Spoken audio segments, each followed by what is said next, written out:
Bienvenue sur Africa 24. Notre invité du jour est M. Nicolas Nguema, vice-président du parti Union et Solidarité et membre de la coalition pour la Nouvelle République au Gabon. M. Nguema, bonjour et merci d'avoir accepté notre invitation. Bonjour, merci à vous. Alors, vous avez avec M. Fortuné Edou Essono, qui est le coordinateur du parti Union nationale, déposé une plainte récemment contre le président Ali Bongo Ondimba. De quoi l'accusez-vous ? Nous accusons Ali Bongo Ondimba de haute trahison et de crimes contre l'humanité, en l'occurrence dû au fait qu'il ait détourné l'armée de sa fonction première, c'est-à-dire protéger les populations. Quels sont, M. Nguema, les faits concrets sur lesquels se fondent ces accusations? Alors les faits concrets sont que le traité de Rome, qui définit le crime contre l'humanité comme étant l'attaque d'une population ciblée et non armée pour des raisons religieuses, politiques ou ethniques, de façon préméditée, cette définition du crime contre l'humanité sied à la situation qui a eu lieu dans la nuit du 31 août 2016 au Gabon. Vous parlez là des violences post-électorales. Très exactement, et plus spécifiquement de l'attaque du QG du président Jean Ping. Il y avait des populations non armées qui ont été tout simplement abattues comme des animaux par l'armée régulière. Vous avez des preuves de ce que vous avancez? Ah oui, absolument. Il y a des preuves, il y a des impacts de balles, il y a l'Union européenne qui l'a constaté, il y a une procédure qui est en cours au niveau de la CPI. Nous nous disions qu'il fallait qu'une procédure soit lancée à l'échelle nationale, donc au Gabon. Alors, ce n'est pas la première fois qu'une plainte est déposée contre le président Ali Bongo Ondimba. La plupart d'entre elles ont été jugées irrecevables et classées sans suite. Qu'est-ce qui vous fait penser que cette plainte aboutira? Qu'est-ce que vous espérez concrètement de la justice gabonaise? Alors, je rectifie ces plaintes. Les plaintes antérieures, je n'en connais qu'une seule qui a été posée contre Ali Bongo Ondimba. Elles n'ont pas été jugées irrecevables, mais dans la configuration actuelle, la justice disait qu'il fallait la création d'une entité bien spécifique qui s'appelle la Haute Cour de justice. La Haute Cour de justice est la seule juridiction à même de juger un chef d'État en exercice au Gabon. Nous avons déposé cette plainte dans l'attente de la création de cette Haute Cour de justice, tout en espérant que cette Haute Cour de justice soit créée et qu'elle prendra en considération notre plainte.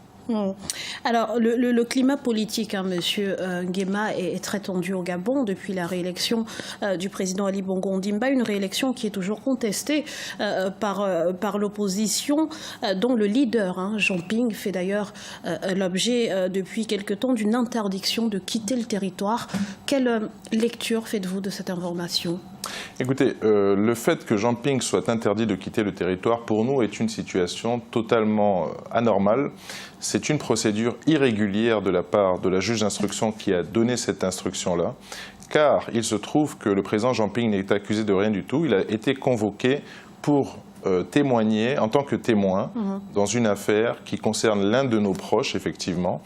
L'opposant Pascal Oyougou. Exactement, l'opposant Pascal Oyougou, mais Jean Ping n'est accusé de rien du tout. Donc nous ne comprenons pas que nous ne prenions pas en considération dans notre pays le fait qu'il y ait la présomption d'innocence. Cette juge d'instruction, pour nous, a fait un excès de zèle. Nous avons fait appel de la décision, bien évidemment, et nous attendons la suite au niveau de la Cour d'appel de Libreville. Alors, il a été cité à comparaître en tant que témoin dans cette affaire. Il était attendu ce 18 janvier au tribunal de Libreville, mais n'a pas répondu à cette convocation. Pourquoi ? Nous n'avons pas répondu à cette convocation parce que nous estimions que la procédure lancée par la juge d'instruction montrait déjà qu'il y avait un certain parti pris, en l'occurrence cette interdiction de quitter le territoire. Nous avons fait un appel de cette décision. Nous verrons, lorsque nous serons en cours d'appel, si nous décidons d'y aller ou pas, si le président Jean Ping décide d'y aller ou pas, s'il est à nouveau convoqué, auquel cas nous n'irons pas dans l'état actuel des choses. Mais finalement, pourquoi ne pas simplement répondre à cette convocation s'il n'a rien à se reprocher ? Parce que nous avons constaté qu'à partir du moment où la juge d'instruction en question, le même jour, en l'occurrence le 12 janvier 2017, convoque Jean Ping pour le 17 janvier, le mercredi qui suivait, ce même jour, cette juge d'instruction dépose une interdiction de quitter le territoire. La procédure est irrégulière, comme je vous l'ai dit, et les avocats de la coalition ont jugé que la situation n'était pas opportune pour que le président Jean Ping se rende à cette convocation pour diverses raisons. Alors, Jean Ping, notamment, et donc l'opposition continue de réclamer la victoire à la dernière élection présidentielle. Or, cela fait 2 ans maintenant que le président Ali Bongo Ondimba a été officiellement investi. Pourquoi maintenir ce positionnement alors que vous ne disposez plus d'un recours légal? Parce que nous croyons à la souveraineté du peuple gabonais et nous nous disons qu'aujourd'hui, il faut être quelque peu décent envers la population, envers la communauté nationale et la communauté internationale. Ali Bongo ne peut pas continuer à dire qu'il a été élu, sachant qu'au Gabon, nous avons 9 provinces. Il a été élu dans 3 provinces, c'est ce qu'ils nous disent dans leurs résultats. Nous savons très bien qu'il n'a pas été élu. La communauté internationale le sait très bien. Nous avons des échanges très serrés avec la communauté internationale, notamment l'Union européenne, qui sont totalement d'accord avec notre positionnement. Nous ne pouvons pas continuer à chaque fois de laisser passer ces forfaitures légales, entre guillemets, et faire en sorte que nous recommencions à chaque fois ce triste triptyque qui est élection, fraude et dialogue. Nous ne pouvons plus l'accepter, nous ne pouvons plus le tolérer. Nous sommes aujourd'hui au XXIe siècle. Ce genre de comportement est un comportement archaïque qui n'a plus sa place en Afrique.